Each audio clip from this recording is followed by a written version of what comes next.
नमस्कार बच्चों, आप सभी का स्वागत है आपके अपने YouTube चैनल होम साइंस में, जिसमें मैं आज आप सबको पढ़ाने वाली हूँ home science MA first year. जी हाँ, और आप सबका पेपर फर्स्ट है। और पेपर फर्स्ट आप सबका क्या है बच्चों? Food and nutrition science. जी हाँ, आहार एवं पोषण विज्ञान। आहार एवं पोषण विज्ञान में बच्चों हम लोग आज देखेंगे कि ICMR और BMR और सौम्य आहार, इन सब के बारे में हम शॉर्टली जानेंगे। जी हाँ, अति लघु उत्तरीय प्रश्न होंगे जो हम मेन पॉइंट को जानेंगे। तो बच्चों, ये वीडियो बहुत ही इंपॉर्टेंट होने वाला है। आई होप आपके पेपर में शॉर्ट आंसर जरूर आएंगे। 2 नंबर का प्रश्न आता है, इनमें से कोई ना कोई प्रश्न आपके पेपर में अवश्य ही आएगा। और बच्चों, अभी तक जिन बच्चों ने चैनल को सब्सक्राइब नहीं किया है, चैनल को सब्सक्राइब कर लें। और जिन्होंने अपने दोस्तों में शेयर नहीं किया है, वीडियो को शेयर कर दें। फिर आगे बढ़ते हैं बच्चों, क्योंकि आप सबको पता है बहुत ही महत्वपूर्ण सेशन चल रहा है और आप सबका पेपर भी नज़दीक है। तो बच्चों, आप सब बार बार कमेंट करते हैं कि मैम एग्ज़ाम कब होगा, मैम एग्ज़ाम कब होगा। तो आप सबको सूचित किया जाता है कि जैसे ही एग्ज़ाम डेट आती है आपके यूनिवर्सिटी से, तो मैं तुरंत ही आपको सूचित कर दूंगी। तो बच्चों, आप सब ध्यान से पढ़ें, इस पर फोकस ना करें कि पेपर कब होगा। तो आई होप पेपर तो लास्ट वीक, अप्रैल के लास्ट वीक से होने की संभावना है। अभी संभावना है, ऐसी कोई डेट आई नहीं है। तो हमें लगता है कि मई में होगा पेपर, क्योंकि अभी हाई स्कूल वालों का पेपर हो रहा है, इंटर वालों का 15 अप्रैल तक। तो उसके बाद देखा जाएगा। आई होप मई में पेपर होगा, पर जैसे ही एग्जाम डेट आती है आप सबको सूचित किया जाएगा। आगे देखते बच्चों, क्या है बच्चों, जैसा मैंने बताया ICMR क्या होता है, इसका तात्पर्य याद रखना। फुल नेम लिखने के लिए जरूर आता है पेपर में, बहुत ही इंपॉर्टेंट है। तो ICMR का फुल नेम क्या है, पूरा नाम क्या है, याद रखना, बहुत ही इंपॉर्टेंट है। तो ICMR का पूरा नाम होता है आई फॉर इंडियन, सी से काउंसिल ऑफ मेडिकल रिसर्च। जी हाँ बच्चों, जो Indian council of medical research होता है वही हमारा ICMR होता है। तो यह स्वास्थ्य संबंधी परियोजनाओं के लिए वित्तीय सहायता प्रदान करता है। स्वास्थ्य संबंधी जो परियोजनाएं लागू होती हैं उसके लिए जो वित्तीय सहायता प्रदान करता है, कौन प्रदान करता है? ICMR प्रदान करता है। ओके, नेक्स्ट है बच्चों, पेप्टिक अल्सर क्या है। इससे पहले मैंने पेप्टिक अल्सर के बारे में पढ़ाया है, तो शॉर्ट में जान लें, क्योंकि ये आपके पेपर में आने की संभावना है। शॉर्ट में याद रखना, क्योंकि पेप्टिक अल्सर का क्या अर्थ होता है। अमाशय की जो अमाशय है उसकी जो श्लेष्मिक झिल्ली का परत पर छोटे छोटे घाव आ जाते हैं, और यह घाव इसलिए होते हैं क्योंकि श्लेष्मिक झिल्ली पाचक रसों को सहन नहीं कर पाती। जो हमारी श्लेष्मिक झिल्ली होती है वो पाचक रसों को सहन नहीं कर पाती है, और फिर ये पाचक रस झिल्ली के ऊतकों का पाचन करने लगते हैं, जिससे क्या होता है, झिल्ली पर घाव बन जाते हैं।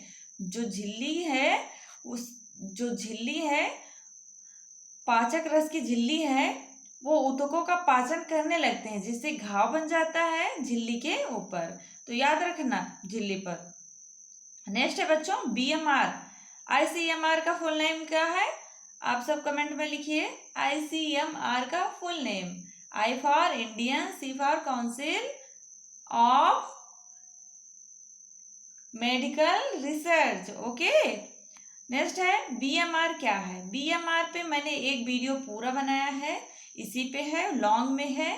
बच्चों, जिन्हें वो वीडियो देखना है वो डिस्क्रिप्शन में जा सकते हैं, वहाँ मैंने BMR के बारे में डिस्क्रिप्शन बॉक्स में लिंक दे रखा है, वहाँ से आप उस वीडियो को देख लें, क्योंकि वो बहुत ही महत्वपूर्ण वीडियो है। आई होप वो आपके पेपर में भी आ सकता है, क्योंकि BMR बहुत ही इंपॉर्टेंट होता है आपका आधारीय चयापचय दर। तो BMR का पूरा नाम क्या है बच्चों, याद रखना, BMR का पूरा नाम क्या है। तो B फॉर होता है बेसल, M फॉर होता है मेटाबॉलिक, R फॉर होता है रेट, अर्थात आप सबका आधारीय चयापचय की दर, यही हमारा BMR होता है। नेक्स्ट है बच्चों, एनीमिया क्या होता है। जी हाँ, आप सबको पता होगा एनीमिया क्या होता है। जब आपके शरीर में खून की कमी हो जाती है तो आपको जाहिर से है बात है एनीमिया हो जाता है, लेकिन आपको अपने सुव्यवस्थित ढंग से अपने पेपर में लिखना पड़ेगा। तो आप कैसे लिखेंगे? एनीमिया या रक्त अल्पता, जो रक्त अल्पता रोग होता है यही ही एनीमिया होता है। इसका अर्थ है कि हमारे शरीर में जो हेमोग्लोबिन है उसका प्रतिशत कम हो जाता है।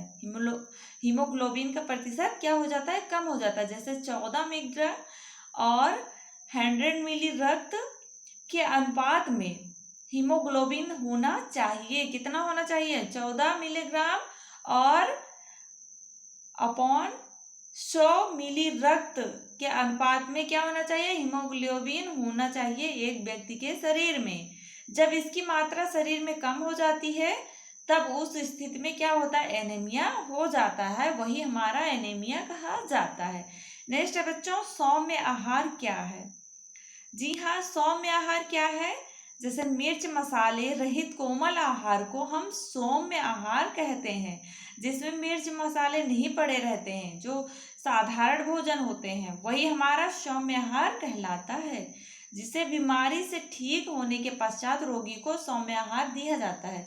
जैसे एक लीवर से पीड़ित रोगी है तो उसे सौम्य आहार ये दिया जाएगा। जैसे और पीड़ित है उसे हल्का भोजन दिया जाएगा, सौम्य आहार दिया जाएगा। यदि अगर आप उसे मिर्च मसालेदार भोजन देंगे तो पुनः से उसका लीवर खराब हो सकता है, पुनः से उसके पेट में प्रॉब्लम हो सकती है। तो कह सकते हैं सौम्य आहार का पाचन सरल होता है।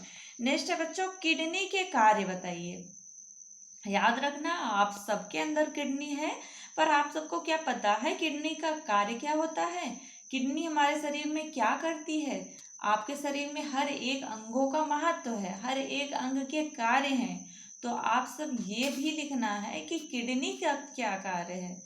किडनी का कार्य ये होता है कि वो किडनी जो होती है, वो किडनी मुख्य कार्य रक्त में मिली हुई अशुद्धियां, जैसे रक्त में जो अशुद्धियां मिली होती हैं, जैसे यूरिया, यूरिक एसिड, लवण आदि को छानकर अलग करना तथा शरीर से बाहर निकालना ही इसका कार्य होता है। नेक्स्ट है, दूसरा नंबर है, यह रक्त प्लाज्मा के विभिन्न तत्वों की मात्रा को नियंत्रित करता है। कौन करता है? किडनी करती है, तथा उसका संतुलन बनाए रखती है। यही हमारी किडनी ये सारा कार्य करती है। नेक्स्ट बच्चों, इसके द्वारा जल निष्कासित होता है और रक्त में जल अधिक हो जाने पर वृक्क रक्त से जल अवशोषित करके रक्त में उसकी मात्रा सामान्य बनाए रखता है। यदि आपके शरीर से जो जल निष्कासित हो रहा है, निकल रहा है पसीने का माध्यम से, और फिर रक्त में जल अधिक हो जाने पर वृक्क रक्त से जल अवशोषित होकर करके रक्त में उसकी मात्रा समान बनाए रखना किसका कार्य है? किडनी का कार्य है। नेक्स्ट है बच्चों, यह सोडियम फॉस्फेट को रक्त से अलग करके, जो हमारे शरीर में जो सोडियम फॉस्फेट पाया जाता है रक्त में, उसे रक्त से अलग करके रक्त की क्षारीयता को घटने नहीं देता है। अलग तो होता है लेकिन उसकी क्षारीयता जो होती है उसे घटने नहीं देता है। तो बच्चों आई होप आप सबको पसंद आया होगा। बहुत ही इंपॉर्टेंट प्रश्न थे ये सभी। तो मिलते हैं नेक्स्ट वीडियो में नेक्स्ट टॉपिक के साथ। तब तक के लिए जय माता रानी। अच्छे से पढ़ें, लगन से पढ़ें।